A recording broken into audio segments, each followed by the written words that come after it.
When I started thinking about this, it was about 10 years ago. I've been involved in a series of projects, which are about kind of cultural representations of organisations and organising. And I got interested in films and books, novels, comics, cartoons and so on that show us representations of work. And that's the sort of stuff I've been doing for the last 10, 15 years now.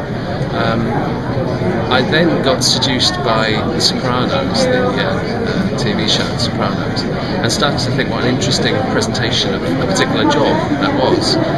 One of the very few organisations that's been celebrated in American films over the last 50 years or so, I'd say, is the Mafia, in which they're presented as a good organisation that provide interesting jobs, great suits and fantastic food. And okay, you have to kill people sometimes, but hey, it's still fun to be a member of the Mafia. And you certainly don't get those kind of presentations of working organisations.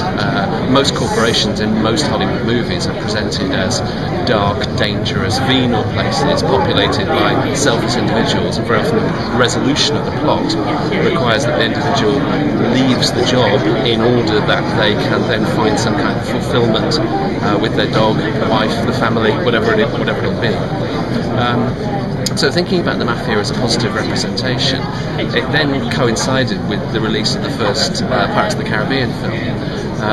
And again, a presentation of a form of economic activity in which this lovely metrosexual pirate has been presented as a fascinating person, gently teasing us with his raised eyebrow and his metrosexual smile. And I got really fascinated by that too, and started then to think about, well, maybe this is a sort of a species of representations of economic activity, of work of various different kinds.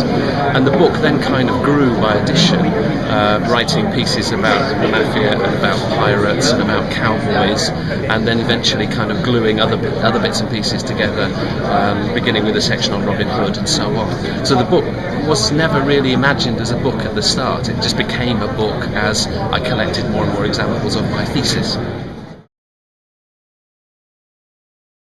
It has resonances with a wide variety of ideas from across the social sciences and arts and humanities too, in terms of, there is a historical story there, and there's also the presentation of a series of bits of literature and film. So it really is a kind of very eclectic book in a disciplinary sense. The other thing that does seem to be happening with some people is that non-academics are reading it, because I'm hoping it's written in a style that's reasonably accessible.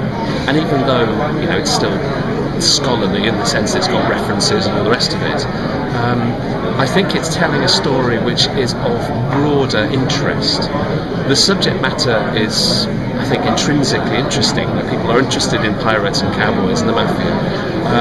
And I'm trying to glue all these things together in order to tell a bigger story about the ways in which we are so interested in people who are rebelling against established regimes. I suppose the key argument of the book is that the outlaw is an enduring historical figure who embeds a critique of conventional versions of markets and power. So that's the kind of academic version of it. The more commonsensical version of it is to explain just why we're so fascinated by outlaws. What is it about these figures that intrigues us so much?